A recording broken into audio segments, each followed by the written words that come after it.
नमस्कार, मैं शोभा पाटिल। आज हम निराला भाई संस्मरण का 8वां गद्यांश देखने वाले हैं। यह गद्यांश इस पाठ का अंतिम भाग है। इस पाठ की लेखिका महादेवी वर्मा है। देखिए, यह गद्यांश 8वां है, पृष्ठ क्रमांक 9 पर है। गद्यांश थोड़ा लंबा है क्योंकि मैंने अध्ययन की सुविधा के लिए लिया है। अगर आपको परीक्षा में पूछा गया तो इनमें से प्रारंभिक भाग या अंतिम भाग छांटकर 180 या 200 शब्दों में आपको पूछा जाएगा। अब यह गद्यांश पढ़ने के पहले अब इस गद्यांश का आशय संक्षेप में इस तरह है। देखिए, आज तक हमने 7 भाग देखे हैं, मतलब 7 गद्यांश देखे हैं। लेखिका निराला के बारे में बहुत सारी बातें बता चुकी हैं। अब पाठ के अंत में लेखिका संवेदनशील बन गई हैं, भावुक बन गई हैं। निराला भाई संस्मरण का अंत करते समय उनके मन में तरह तरह की शंकाएं हैं, चिंता है। वह चिंता उन्होंने इस गद्यांश में प्रकट की है या व्यक्त की है, क्योंकि वे जानते हैं कि निराला भाई प्रतिकूल परिस्थिति से वे साहित्य के क्षेत्र में आ गए थे। उन्होंने बहुत परिश्रम से साहित्य साधना की है, कठोर परिश्रम लिया है। उनका देखने का दृष्टिकोण गंभीर था, लिखने की कला सजग थी। फिर भी समाज उसका मूल्यांकन किस तरह करेगा, इस तरह की चिंता उनके मन में हमेशा रहती है। वो कहते हैं, और बाद में लेखिका ने समकालीन साहित्यकार मतलब छायावाद युग के साहित्यकार और आज का युग का तुलनात्मक विवेचन भी किया है और अंत में कहा है कि इस व्यक्तित्व को ठीक ढंग से अगले पीढ़ी तक पहुंचाना महत्वपूर्ण कार्य है और यह कार्य करने का मैंने अपनी ओर से थोड़ा सा प्रयास किया है। पाठ बहुत लंबा है और 8 वीडियो हम इस पर बना रहे हैं, क्योंकि हर उनके व्यक्तित्व की विशेषता के लिए हमने एक वीडियो बनाया है और आप तक सही ढंग से पहुंचाने का प्रयास किया है, क्योंकि पाठ के अंत में लेखिका चिंता व्यक्त करती है कि निराला जी का व्यक्तित्व सही तरीके से अगली पीढ़ी तक पहुंचना बहुत महत्वपूर्ण है और यह पहुंचाने का कार्य यहाँ हो रहा है। देखिए, हम एक एक परिच्छेद पढ़ते हैं। परिचय, यह गद्यांश बहुत लंबा हो गया है, परंतु उसमें अंत है, भावुकता है, संवेदनशीलता है, सहृदयता है। निराला जी के प्रति लेखिका के मन में जो संवेदनशीलता है वह यहाँ लेखिका ने लिखी है। देखिए, पहला परिच्छेद लंबा है, पहले हम पढ़ते हैं, बाद में इस पर हम चर्चा करते हैं। अपनी प्रतिकूल परिस्थितियों से उन्होंने कभी ऐसी हार नहीं मानी जिसे सह्य बनाने के लिए हम समझौता करते हैं। स्वभाव से उन्हें यह निश्चल वीरता मिली है जो अपने बचाव के प्रयत्न को भी कायरता की संज्ञा देती है। उनकी राजनीतिक कुशलता नहीं, वह तो साहित्य की एकनिष्ठता का पर्याय है। छल के व्यूह में छिपकर लक्ष्य तक पहुंचने को साहित्य लक्ष्य प्राप्ति नहीं मानता। जो अपने पथ की सभी प्रत्यक्ष अप्रत्यक्ष बाधाओं को चुनौती देता हुआ, सभी आघातों को हृदय पर झेलता हुआ लक्ष्य तक पहुंचता है, उसी को युग श्रेष्ठा साहित्यकार कह सकते हैं। निराला जी ऐसे ही विद्रोही साहित्यकार हैं जिन अनुभवों के दंशन का विष साधारण मनुष्य की आत्मा को मूर्छित करके उसके सारे जीवन को विषाक्त बना देता है। उसी से उन्होंने सतत जागरूकता और मानवता का अमृत प्राप्त किया है। यहाँ इस गद्यांश का पहला परिच्छेद है। देखिए, इस परिच्छेद में 3 महत्वपूर्ण बातें बताई हैं। पहली महत्वपूर्ण बात है कि प्रतिकूल परिस्थितियों से उन्होंने कभी भी हार नहीं मानी, कभी भी वह सह्य मतलब सहने योग्य यह बनने के लिए उन्होंने समझौता नहीं किया। किसी भी संकट, पीड़ा, वेदना, प्रतिकूल परिस्थिति से वे कभी भी समझौता नहीं उन्होंने किया, इसलिए तो उन्हें वीर कहा जाता है। स्वभाव से उन्हें यह निश्चल वीरता मिली है निश्चल मतलब छल रहित, निष्कपट। उनके मन में किसी भी तरह का कपट नहीं था, न गरीबी के प्रति, न उन्हें घर में वेदना मिली, व्यथा मिली। इसी से कभी भी किसी के प्रति उनके मन में छल नहीं था। वे छल रहित वीरता उनके पास थी, साहस उनके पास था। स्वभाव से ही वे छल रहित निष्कपट थे। कभी कभी वह लेखिका के पास आ जाते थे, वस्तु मांगते थे और उसमें उसमें किसी भी तरह की लाचारी महसूस नहीं होती थी, क्योंकि वो बहन भाई का रिश्ता था। इसलिए इसे कायरता की संज्ञा देते हैं। कायरता का अर्थ यहाँ डरपोक नहीं, तो उत्साहहीनता की संज्ञा दी जाती है। यहाँ 3 महत्वपूर्ण बातें बताए हैं। सह्य, सहन करने योग्य, निश्चल मतलब छल रहित, और कायरता का अर्थ डरपोक या उत्साहहीनता। यह 3 महत्वपूर्ण बातें, कठिन शब्द यहाँ आ गए हैं। और उनकी स्वभाव की पहली विशेषता, इस परिच्छेद की पहली विशेषता, कि वे प्रतिकूल परिस्थिति में कभी भी उन्होंने हार नहीं माने, किसी के साथ समझौता नहीं किया, क्योंकि वे निराले थे, असाधारण थे, इसलिए किसी के साथ समझौता करने की बात ही नहीं आती। उनकी राजनीतिक कुशलता नहीं, वह तो साहित्य की एकनिष्ठता का पर्याय है। जो कार्य कर रहे थे उस पर उनकी निष्ठा थी। एकनिष्ठ ढंग से वे साहित्य निर्माण का कार्य कर रहे थे। इसमें किसी भी तरह की राजनीति, कोई छिपाना है, किसी का झूठा प्रदर्शन करना है, ये कुछ भी नहीं। निष्ठा, उनकी निष्ठा जो साहित्य पर थी, यह यहाँ स्पष्ट होती है। आज समाज में 2 तरह के लोग हैं, एक निष्ठा से कार्य करने वाले और एक दिखाऊ प्रदर्शन करने वाले लोग। इनके बारे में लेखिका यहाँ बताती है। देखिए, छल के व्यूह में छिपकर लक्ष्य तक पहुंचने को साहित्य लक्ष्य प्राप्ति नहीं मानता। कुछ लोग अटपटे ढंग से, यानी टेढ़े मेढ़े रास्ते से अपस्टार्ट की तरह ऊंचे स्थान पर पहुंचने का प्रयास करते हैं। वहां छल के व्यूह में छिपकर मतलब छल से किसी बुद्धिमान व्यक्ति को कोने में बिठाकर स्वयं सिंहासन पर बैठने वाले लोग आज भी कम नहीं हैं। इसलिए लेखिका कहती है, छल से ऊंचे पद पर पहुंचने वाले आदमी को उसे साहित्य की लक्ष्य प्राप्ति नहीं मानी जाती। जो अपने पथ की सभी प्रत्यक्ष अप्रत्यक्ष बाधाओं को चुनौती देता है। यह महत्वपूर्ण बात है। निराला जी ऐसे ही महान साहित्यकार नहीं बने हैं। साहित्य लेखन करते समय, आगे बढ़ते समय, इस साहित्य लेखन के मार्ग में प्रत्यक्ष अप्रत्यक्ष अनेक बाधाएं, अनेक संकट, मुसीबत, मुश्किलें आ गई थी। उन मुश्किलों को उन्होंने चुनौती दी, मतलब ललकारा, मतलब चैलेंज स्वीकार किया। सभी आघातों को हृदय पर झेलता हुआ लक्ष्य तक पहुंचता है। ये साहित्य लेखन करते समय जो जो प्रहार हो गए, वो प्रहार उन्होंने अपने हृदय पर झेले हैं। इसका मतलब है वह सब कुछ सहनशीलता से सहन किया है और तभी वे लक्ष्य तक पहुंच चुके हैं। यह महत्वपूर्ण बात है। जीवन में लक्ष्य निश्चित करना और सरल ढंग से, सरल रास्ते से उस लक्ष्य की ओर जाना, और लक्ष्य की ओर जाते समय आने वाले प्रत्यक्ष अप्रत्यक्ष बाधाओं को ललकारना, उसके साथ डटकर मुकाबला करना और लक्ष्य तक पहुंचाना, यह महत्वपूर्ण बात है। ऐसे ही कोई भी ऊंचे पद पर जाता है और मैं बहुत बड़ा महान साहित्यकार बन गया हूँ, भले ही उसकी प्रशंसा की जाती है, परंतु पीठ पीछे निंदा भी की जाती है।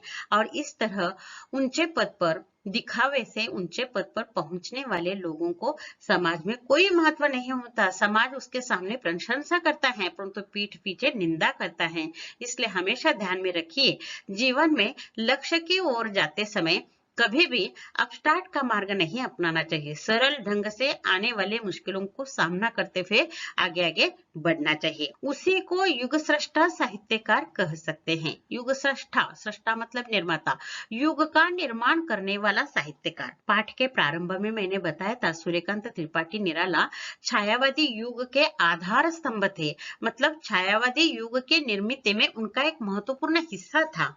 क्यों? क्योंकि उन्होंने इस तरह लक्ष्य हासिल किया था, इसलिए वे युग सृष्टा साहित्यकार कहने के योग्य हो गए हैं। निराला जी ऐसे ही विद्रोही साहित्यकार हैं। यह तो हम हर गद्यांश में देखते आए हैं कि वे असाधारण हैं, अलौकिक हैं, विद्रोही हैं, क्रांतिकारी हैं, क्योंकि उन्होंने कभी भी किसी भी साथ समझौता नहीं किया।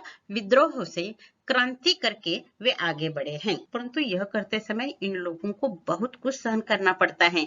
इसके बारे में देखिए, जिन अनुभवों के दंशन का विष साधारण मनुष्य की आत्मा को मूर्छित करके उसके सारे जीवन को विषाक्त बना देता है, उसी से उन्होंने सतत जागरूकता और मानवता का अमृत प्राप्त किया है। कभी कभी संकट भी मनुष्य के जीवन में अमृत के समान आ जाता है। यहाँ विष और अमृत ये दो महत्वपूर्ण बातें बताई हैं। देखिए, जो आदमी महान होता है, जो आदमी अच्छा कार्य करता है, उसके लिए बहुत शत्रु होते हैं और तरह तरह से उसे परेशान करने का प्रयास करते हैं। यह बात लेखिका ने प्रतीकात्मक ढंग से बताई है। यहाँ एक महत्वपूर्ण बात पढ़ते समय ध्यान में आ जाती है। देखिए, पाठ का अंत करते समय लेखिका बहुत ही भावुक, संवेदनशील, सहृदयी बनी है और जब वह संवेदनशील बन जाती है तब वह काव्य का आश्रय लेती हैं। इस हर परिच्छेद में काव्यात्मकता आ गई है। संवेदनशीलता से काव्यात्मक ढंग से निराला जी को उन्होंने प्रस्तुत करने का प्रयास किया है।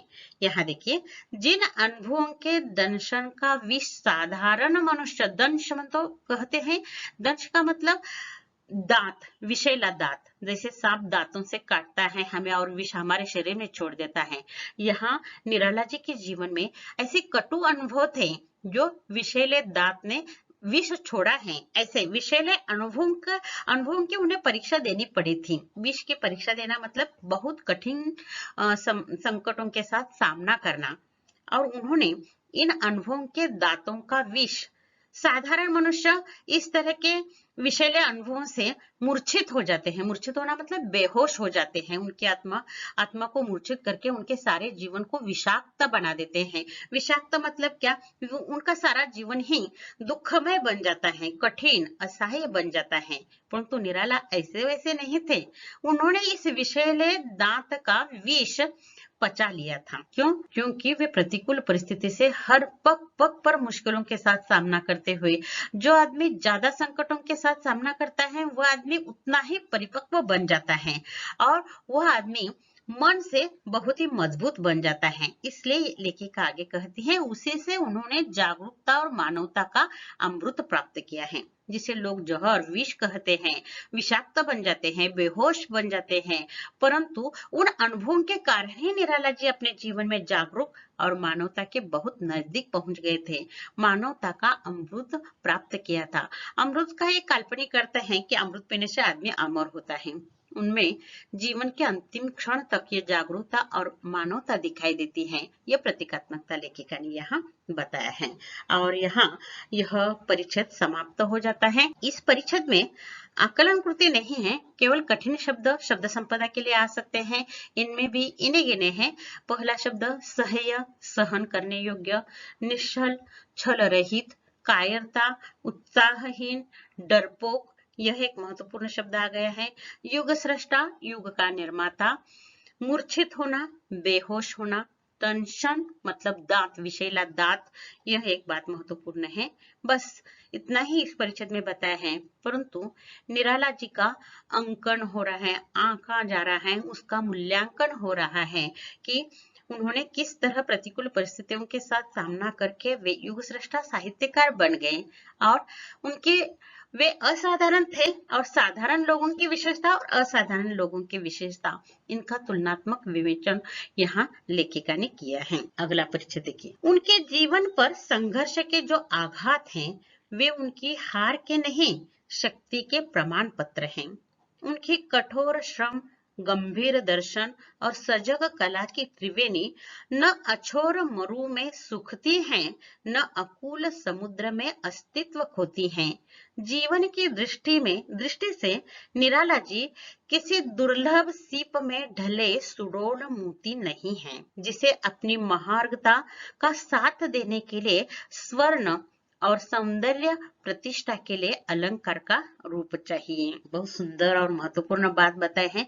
कुछ लोग ऐसे होते हैं जिनकी ओर ध्यान नहीं जाता, परंतु ये लोग बहुत ही महत्वपूर्ण होते हैं, असाधारण होते हैं, इसके बारे में बताए हैं। देखिए, उनके जीवन पर संघर्ष के जो आघात हैं, वे उनकी हार के नहीं, शक्ति के प्रमाण पत्र हैं। देखिए, इतने संघर्ष करने के बाद भी वे बहुत ही मग्न होकर साहित्य लेखन करते थे। उस समय न वे अविवेकी होते थे, न विद्रोही, शांत ढंग से साहित्य लेखन का कार्य करते थे। संघर्षों के आघात मतलब इतने प्रहार, पारिवारिक प्रहार होते थे, सामाजिक प्रहार होते थे, परिस्थिति के प्रहार होते थे, पुत्र पुत्री से उपेक्षा के प्रहार होते थे, परंतु उन्होंने हार कभी नहीं मानी। इतने संघर्षों के प्रहार के बाद भी वे अपने साहित्य लेखन में अड़े रहे। यहाँ उनके शक्ति के प्रमाण पत्र मतलब कितनी शक्ति, बौद्धिक शक्ति, शारीरिक शक्ति, मानसिक शक्ति, इसी से उन्होंने साहित्य लेखन का यह महान कार्य किया है। आगे की बात बहुत महत्वपूर्ण है। देखिए, उनके जीवन की 3 महत्वपूर्ण विशेषताएं यहाँ बताई हैं। उनकी कठोर श्रम, गंभीर दर्शन और सजग कला की त्रिवेणी। हम त्रिवेणी, यहाँ त्रिवेणी मतलब 3 गुणों का संगम। जैसे 3 नदियां इकट्ठा हो जाती हैं तो हम वहां त्रिवेणी कहते हैं, संगम हो गया कहते हैं। उनके ये साहित्य लेखन या जीवन की जो विशेषता है, संघर्ष, उपेक्षा, वेदना, साहित्य लेखन, इसमें उन्होंने 3 बातें महत्वपूर्ण की है। एक, पहली बात, चाहे उन्हें धन मिले न मिले, कठोर परिश्रम करते रहे, यह पहली विशेषता। दूसरी, गंभीर दर्शन। दर्शन का अर्थ दूरदृष्टि से देखना। वे जीवन की ओर गंभीरता से देखते थे। कभी भी उन्होंने हंसी मजाक नहीं किया या ऐसे ही इग्नोर या लाइटली नहीं लिया। सजग कला, लेखन करते समय बहुत ही सजगता से उनकी लेखन की कला थी। और इस त्रिवेणी के कारण न अछोर मरु में सूखती हैं। मतलब ये जो कला है, उनकी ये 3 विशेषता है। अछोर मतलब जिसे न ओर है न छोर है। मरु मतलब मरुस्थान अथवा रेगिस्तान, मालूम है आपने राजस्थान में देखते हो रेत की भूमि, यह मरुभूमि होती है। रेत की भूमि मतलब वह रेगिस्तान, मरुभूमि कहा जाता है। ये सूखती नहीं है। वैसे भी वह मरु रेती होती है, उस पर कितना भी जल वहां डालिए वह गीला नहीं दिखता, सूखा जाता है। परंतु उनके जीवन का जो रेगिस्तान, मतलब उनके जीवन में रेगिस्तान ही इसका प्रतीक है। जीवन में मुश्किल ही मुश्किल, संकट ही संकट, परंतु उन्होंने उसे कभी सूखने नहीं दिया। अछोर, छोर मतलब क्या, जिसका प्रारंभ क्या है, कहाँ से शुरू होता है और अंत कहाँ शुरू होता है। इतना विशाल असीम रेगिस्तान कभी भी सूखा नहीं है। मतलब लिखने का काम उन्होंने कभी भी बंद नहीं किया है। न अकूल समुद्र में अस्तित्व खोती है। अकूल का अर्थ है जिसका किनारा नहीं है, ऐसा समुद्र मतलब सागर, विशाल सागर, विशाल सागर में भी वे अस्तित्व नहीं खो बैठे। यानी उस युग के महान साहित्यकारों के पंक्ति में वे बैठे हैं। वे अपना अस्तित्व, कभी भी उन्होंने अपना अस्तित्व खोने नहीं दिया। कभी भी उन्होंने लेखन की कला है वो सूखने नहीं दी है। ये महत्वपूर्ण बात है। जीवन की दृष्टि से निराला जी किसी दुर्लभ सीफ में ढले सुडोल मोती नहीं है, जिसे अपनी महार्घता का साथ देने के लिए स्वर्ण और सौंदर्य प्रतिष्ठा के लिए अलंकार का रूप चाहिए। वास्तव में ईश्वर ने उन्हें इतना सुंदर, हट्टा कट्टा, ऊंचा बनाया था कि ऊपर से उन्हें सौंदर्य बढ़ाने की जरूरत नहीं। ये शारीरिक बात हो गई। परंतु यहाँ बहुत सुंदर उदाहरण दिया है, काव्यात्मक है, फिर भी देखिए कितना महत्वपूर्ण है। निराला जी किसी दुर्लभ सीप में ढले सुडोल मोती नहीं है। सीप मतलब क्या, सीप, शंख, आप जब सागर के पास जाते हो तो आपको दिखाई देते हैं सीप, शंख। ये क्या होते हैं, कठिन आवरण के जलीय व जंतु होते हैं। सीप वैसा ही कठिन आवरण का एक जलीय जंतु है।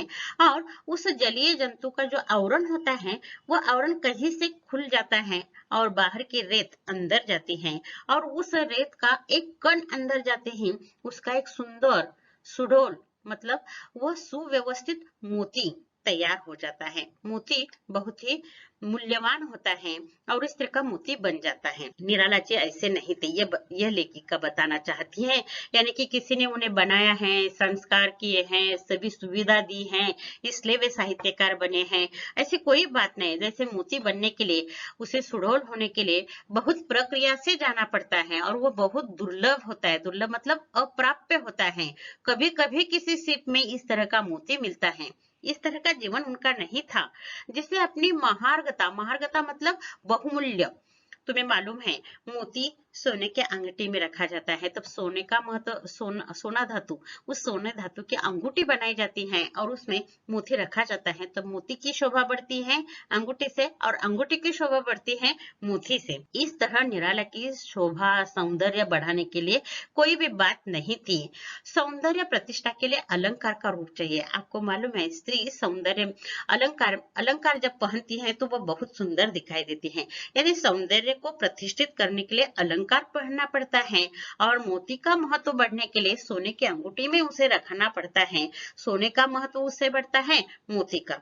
यह सोना धातु हो या अमूल्य या मोती हो या अलंकार हो, इनमें से कोई भी विशेषता निराला जी के पास नहीं थी। तो विशेषता क्या है हम अगले परिच्छेद में देखने वाले हैं, परंतु इसके पहले देखिए इस परिच्छेद में 2 शब्द संपदा के लिए महत्वपूर्ण बातें आ गई हैं।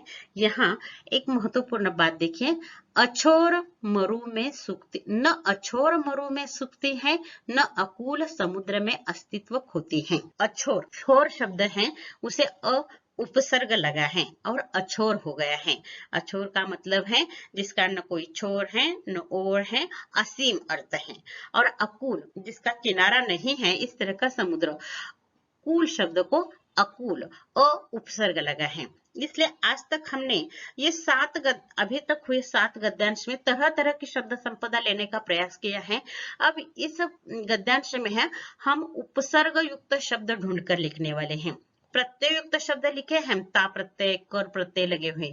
यहाँ उपसर्ग युक्त शब्द, उपसर्ग कौन सा है? उपसर्ग युक्त शब्द ढूंढकर लिखिए। इस तरह शब्द संपदा के लिए यह कृति आने वाली है 2 अंक के लिए। इनमें से पहला शब्द अछोर, अकुल, ऊपर आ गए हैं अप्रत्यक्ष, आगे आने वाला है अज्ञान, उपसर्ग लगा है, इसलिए यह उपसर्ग युक्त शब्द हमें ढूंढने हैं। ये शब्द संपदा के लिए एक नई हमने शब्द संपदा की कृति ली है। और दूसरे इसमें बहुत सारे कठिन शब्द आ गए हैं। पर्यायवाची शब्द लिखे या निम्नलिखित शब्दों के अर्थ लिखे या गद्यांश में आए शब्दों के अर्थ लिखिए, यह पूछा जा सकता है। संघर्ष, आघात, ये हम पहले गद्यांश से देखते आए हैं। प्रहार, संघर्ष मतलब संकट, ये देखते आए हैं। परंतु यह अछोर, अछोर का अर्थ है असीम और अकुल का अर्थ है विशाल। ये दोनों भी अर्थ एक ही अर्थ के दोनों शब्द हैं। यानी कि अकुल किनारा, बिना किनारे वाला समुद्र, और अछोर मतलब असीम मरु, दुर्लभ मतलब अप्राप्य, सुडौल मतलब व्यवस्थित, महार्घता मतलब बहुमूल्य, स्वर्ण मतलब सोना धातु। इस तरह के कठिन शब्द भी इसमें शब्द संपदा के लिए पूछे जा सकते हैं।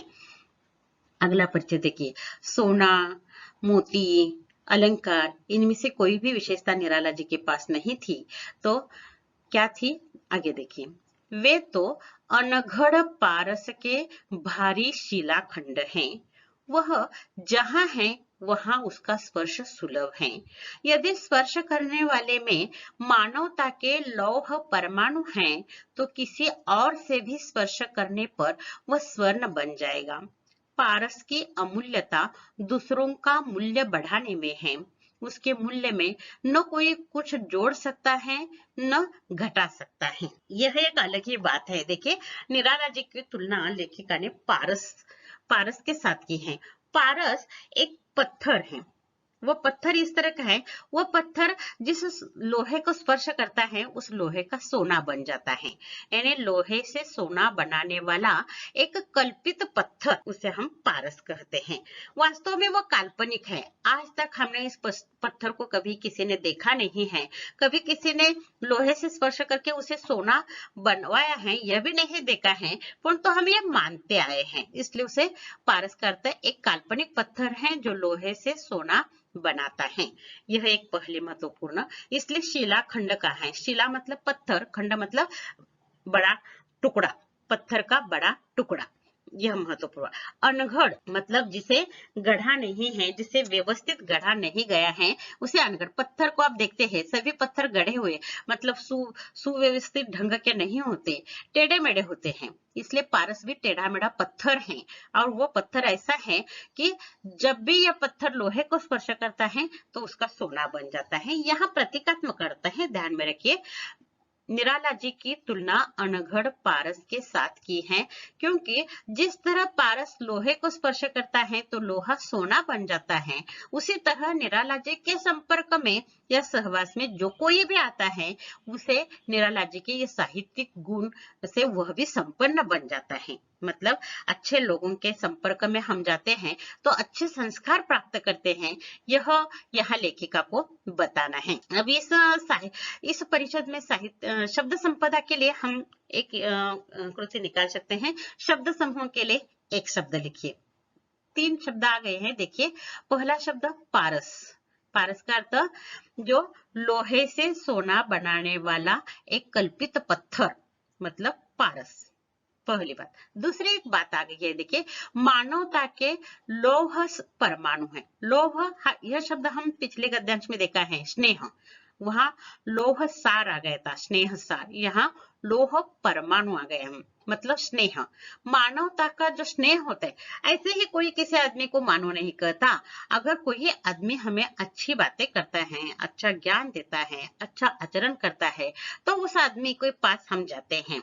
यानी देखिए, हम आम के पेड़ पर पत्थर मारते हैं या आम के पेड़ के नीचे जाते हैं, बबूल के पेड़ के नीचे जाते हैं नहीं, क्योंकि बबूल के पेड़ के नीचे कांटे ही कांटे होते हैं, और आम के पेड़ के नीचे जाने पर हमें आम खाने को मिलता है और वहां छांव मिलती है, इसलिए हम आम के पास जाते हैं। इसलिए जिसके पास अच्छे संस्कार होते हैं, जो आदमी अच्छा होता है, उसके संपर्क में जाने पर हमें भी अच्छे संस्कार मिलते हैं। यहाँ लेखिका ने बहुत सुंदर बात बताई है, देखिए, मानवता के लौह परमाणु। परमाणु का अर्थ अत्यंत सूक्ष्म कण, उसी से सूक्ष्म कण होता ही नहीं है, आप विज्ञान में पढ़ चुके हैं। परमाणु मतलब अत्यंत सूक्ष्म कण। शब्द समूह के लिए ये पूछा जा सकता है, अत्यंत सूक्ष्म कण परमाणु।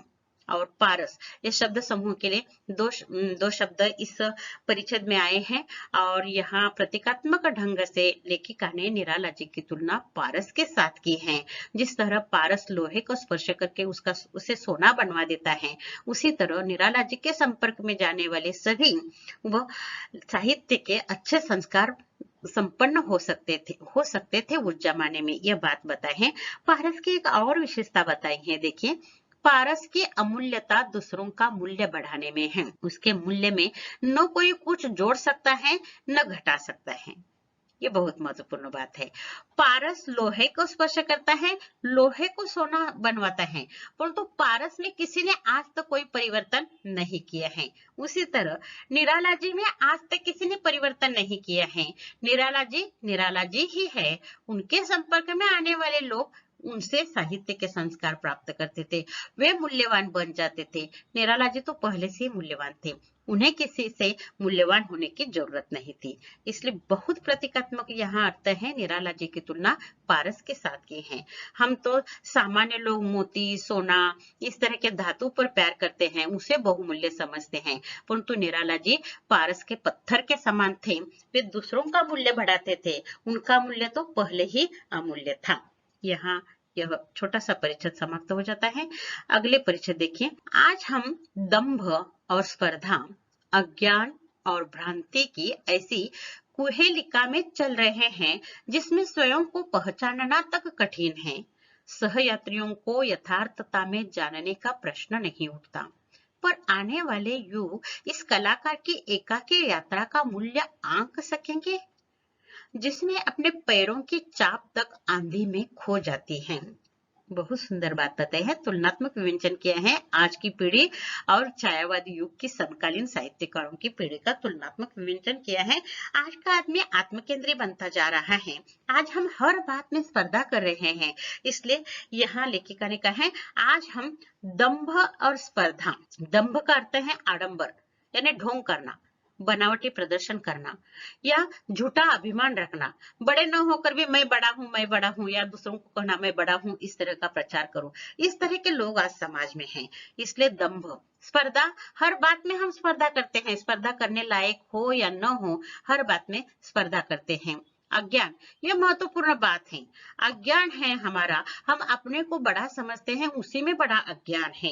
हम बड़े हैं या नहीं, ये दूसरों को उसका अनुमान करना चाहिए, स्वयं को बड़ा कहना यह बहुत बड़ा अज्ञान है, ये महत्वपूर्ण बात। और भ्रम, मेरे पास संपत्ति है, पैसा है, मैं पैसे के बल पर समाज में श्रेष्ठ हूँ, यह दिखाने का जो भ्रम है आज के लोगों में, यह बात लेखिका यह बताती है। ये कुहेलिका में, इस कुहेलिका में हम चल रहे हैं। कुहेलिका का अर्थ धुंध, इस धुंध में है हम।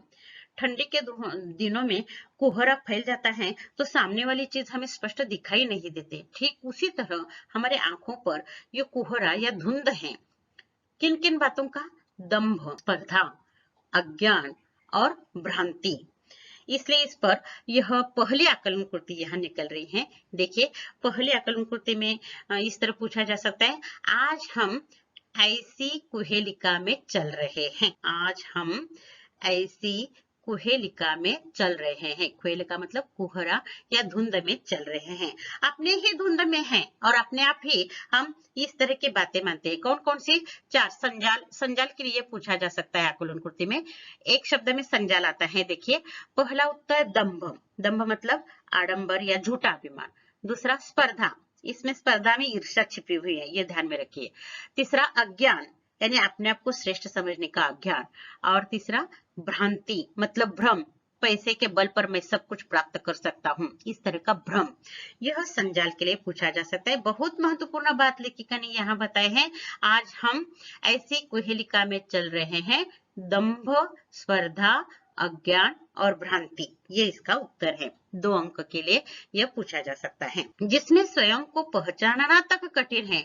आज आदमी अपने आप को पहचानने में कठिन, मैं क्या हूँ, या आत्मचिंतन करने के लिए है, उसके पास समय नहीं है। जितना समय वह प्रदर्शन करने में और झूठी प्रशंसा दिखाने में वह अपना समय गवाता है, आत्मचिंतन करने से आदमी को समझ आता है कि मैं क्या हूँ, यह वह पहचान नहीं सकता। सहयात्रियों की यथार्थता में जानने का प्रश्न ही नहीं उठता। अपना समवयस्क, चाहे पड़ोसी हो, चाहे कलीग हो, चाहे मित्र हो, चाहे रिश्तेदार हो, अपने सहयात्रियों के साथ उनके यथार्थ, उनके दुख का कारण क्या है, वो आदमी इस तरह का व्यवहार क्यों करता है, उसके पीछे क्या कारण हो सकता है, इस तरह के सोचने के लिए आज के मनुष्य के पास न संयम है, न उस तरह की शक्ति है, और इस तरह की यथार्थता जानने का वह विचार भी नहीं करता। परंतु दूसरी महत्वपूर्ण बात लेखिका यहाँ बताती है, पर आने वाले युग इस कलाकार की एकाकी यात्रा का मूल्य आंक सकेंगे, जिसमें अपने पैरों की चाप तक आंधी में खो जाती है। आज का आदमी इतना आत्मकेंद्री बन गया है, अपने समकालीन सहयात्रियों को वह समझ नहीं रहा है। तो 70 साल पुराने एक महान साहित्यकार हिंदी में हो गया है, इसके बारे में उनका मूल्य आंक सकेगा या अंक का मूल्यांकन कर सकेगा, उनका अनुमान कर सकेगा, उनके बारे में सही ढंग से सोचेगा। इस तरह की चिंता यहाँ लेखिका ने व्यक्त की है, जिसमें अपने पैरों की चाप तक आंधी में खो जाती है। पैरों की चाप मतलब आहट, पैरों की आहट यानी पैरों की आवाज की मंद ध्वनि भी वह आंधी में खो जाती है। आज आदमी अपने ही धुंध में ऐसा आगे बढ़ रहा है, यंत्र की तरह दौड़ रहा है। वह कभी एक निराला जी नामक महान साहित्यकार छायावादी युग में होकर चला गया है, उसका मूल्यांकन ठीक ढंग से करेगा? इस तरह की चिंता लेखिका के मन में है। जब मैंने यह परिच्छेद पढ़ा, यह हमारे एमए के लिए, हमें यह अध्ययन के लिए था, उस समय पढ़ने के बाद आज आपको पढ़ाते समय मुझे बहुत खुशी हो रही है। और ये परिच्छेद पढ़ने के बाद मैंने निश्चय किया था, चाहे कितने भी वीडियो करने पड़े, परंतु निराला जी को ठीक ढंग से आप तक पहुंचाना, यह मेरा उद्देश्य था और मैंने अपनी ओर से यह प्रयास किया है। आगे का परिचय देखिए। निराला जी के साहित्य की शास्त्रीय विवेचना तो आगामी युगों के लिए सुकर रहेगी, पर उस विवेचना के जीवन की जिस पृष्ठभूमि की आवश्यकता होती है, उसे तो उनके समकालीन ही दे सकते हैं।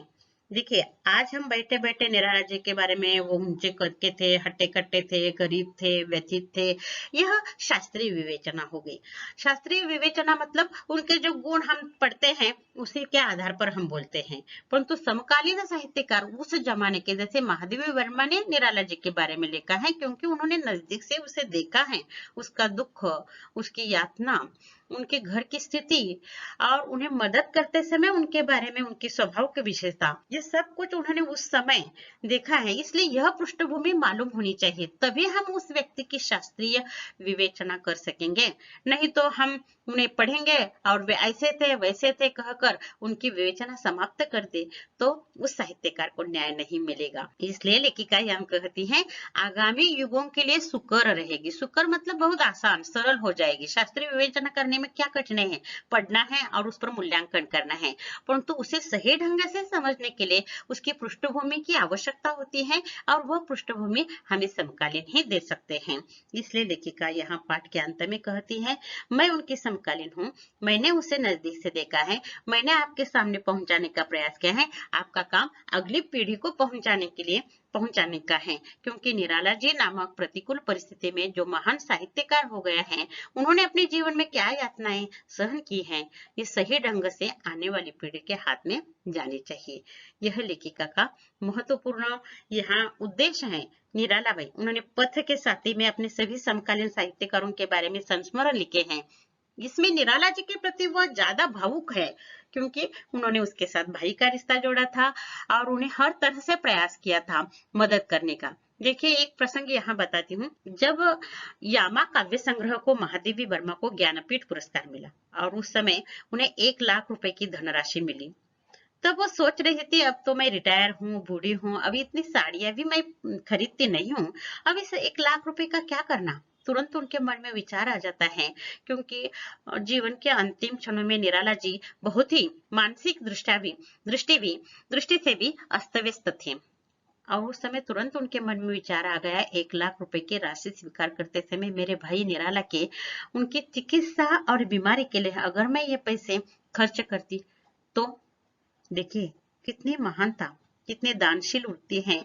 अपने लिए 1 लाख रुपए का पुरस्कार मिला है तो तुरंत उन्हें निराला भाई याद आ जाते हैं और निराला भाई की बीमारी के लिए पैसे खर्च करने के विचार उनके मन में आ जाते हैं। जैसे कि मैंने आपको बताया था, अपरा काव्यकृति को उन्हें 2100 रुपए मिले थे तो उन्होंने 3 दिन में वह सब कुछ खत्म कर दिए थे, सभी को उन्होंने दान कर दिए थे। एक दानशील कवियत्री का एक दानशील भाई यहाँ हमारे सामने उपस्थित हो जाता है।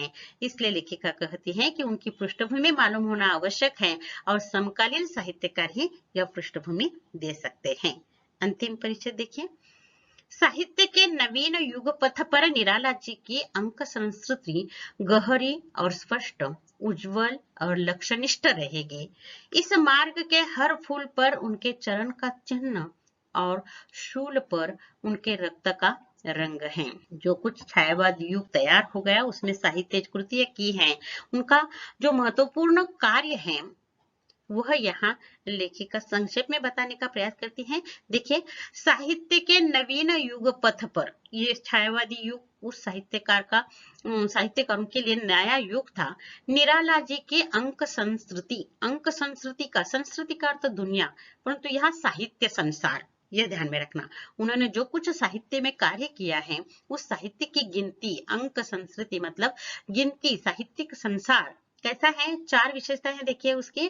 गहरी मतलब बहुत गहरा ज्ञान है, स्पष्ट उसमें कोई भी प्रत्यक्ष अप्रत्यक्ष स्पष्ट कोई नहीं, गहरी स्पष्ट, उज्जवल मतलब सफेद मतलब स्पष्ट, लक्ष्यनिष्ठ अपने लक्ष्य की ओर वे गए थे, ऊपर हमने एक निष्ठ साहित्य के प्रति थे, ये लक्ष्य की ओर एक निष्ठता यह रहेगी। इस मार्ग के हर फूल पर उनके चरण का चिन्ह मतलब निशान, यानी उनके पद चिन्ह उनके पैरों का निशान है। छायावाद युग संपन्न होने के लिए फूल मतलब सुखद क्षण, उनका निशान पद चिन्ह है, और शूल मतलब पीड़ा भी कैसी भयंकर पीड़ा, शूल पर उनके रक्त का रंग है।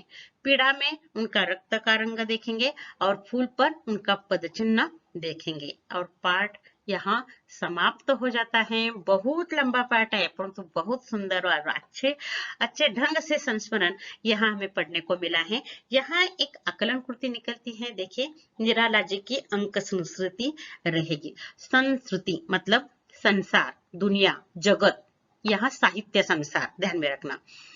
निराला जी की अंक संस्कृति रहेगी, गहरी, स्पष्ट, उज्जवल और लक्ष्यनिष्ठ। ये सभी बातें महत्वपूर्ण हैं। आजकल कुछ लिखते हैं लोग और कुछ करते हैं, परंतु उनकी साहित्य की निष्ठा, उनका गहरापन, स्पष्टता, उज्ज्वलता, लक्ष्यनिष्ठ, ये बहुत महत्वपूर्ण उनके साहित्यिक संसार की विशेषता है और इसलिए ये आकलन कृति के लिए पूछा जा सकता है। निराला जी के नवीन युगपथ पथ पर साहित्य की अंक संस्कृति गहरी, स्पष्ट, उज्ज्वल और लक्ष्यनिष्ठ, यह उनकी साहित्य की विशेषता है, यह स्पष्ट हो जाती है। और यहाँ निराला भाई यह संस्मरण समाप्त हो जाता है। देखिए, हम इस पर कृति निकालते हैं। यह गद्य पाठ है, कृति 1। निम्नलिखित पठित गद्यांश पढ़कर दी गई सूचनाओं के अनुसार कृतियां पूर्ण कीजिए। 6 अंक के लिए 3 तरह की कृतियां हैं, आकलन कृति, शब्द संपदा और अभिव्यक्ति। अब आकलन कृति के लिए ये बहुत लंबा चौड़ा परिच्छेद था, परंतु संजाल के रूप में आकलन कृति निकलती है, क्योंकि लेखिका बहुत संवेदनशील हो गई थी और उन्होंने भावुकता से काव्यात्मक ढंग से निराला जी की बातें बताई हैं, इसलिए आकलन कृति के लिए 2 संजाल निकलते हैं। पहला संजाल देखिए, आज हम इन कुहेलिका में चल रहे हैं। कुहेलिका मतलब धुंध में चल रहे हैं। उसके 4 उत्तर हैं, देखिए, दंभ, स्पर्धा, अज्ञान, भ्रांति। दूसरी आकलन कृति देखिए, साहित्य के नवीन युगपथ पर निराला जी की अंक संस्कृति रहेगी। अंक संस्कृति मतलब साहित्य संसार की गिनती रहेगी। कैसी? गहरी, स्पष्ट, उज्ज्वल, लक्ष्यनिष्ठ। ये इसके 4 उत्तर हैं। शब्द संपदा देखिए, इसमें गद्यांश में आए अ उपसर्ग युक्त शब्द ढूंढकर लिखिए। अ उपसर्ग लगाए, देखिए, अछोर, अकूल, अज्ञान, अप्रत्यक्ष। शब्द समूह के लिए एक शब्द लिखिए। अगली शब्द संपदा की कृति देखिए, लोहे से सोना बनाने वाला एक कल्पित पत्थर, पारस। कठिन आवरण का जलीय जंतु, सीप, मतलब सीप शंख के समान ही होता है, उसमें मोती तैयार होता है। अत्यंत सूक्ष्म कण, परमाणु, जिसे व्यवस्थित गढ़ा न गया हो, अनघड़। पत्थर अनघड़ होता है, वह सुव्यवस्थित ढंग से गढ़ा नहीं गया है।